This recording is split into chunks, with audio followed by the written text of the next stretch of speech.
To ask the First Minister whether the Prime Minister has responded to his letter calling for a moratorium on the privatisation of Royal Mail. First Minister. Well, I'm disappointed to say I've not heard from the Prime Minister as yet.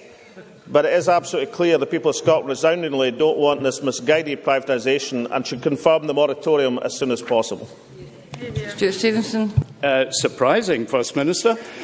Yesterday, Labour Party members at a conference in Brighton overwhelmingly backed a resolution calling for the renationalisation of the Royal Mail should the sell-off go ahead.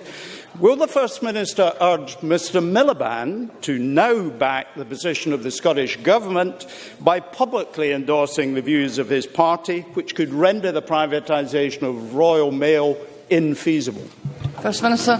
It's true I haven't had a response from the Prime Minister, but I seem to have got a response from the Labour Party conference, so that's all to the good. And I suspect now, after 6 months, that the Labour Party have followed the SNP policy of repeal of the bedroom tax. We should welcome the fact that the Labour conference has now endorsed our call for taking the Royal Mail back into public hands. Now, I'm told here that this resolution was passed overwhelmingly. I even hear it might have been passed unanimously, which means that the Scottish delegates, Joanne Lamont, at the conference presumably voted for the renationalisation of the Royal Mail.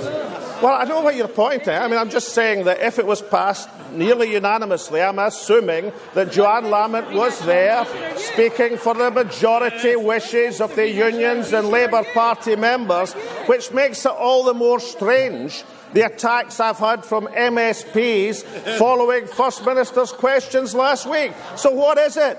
Is it the response to public ownership that we saw so resoundingly from the Labour conference, or was it the back calling of the SNP that we saw from Labour MSPs last week?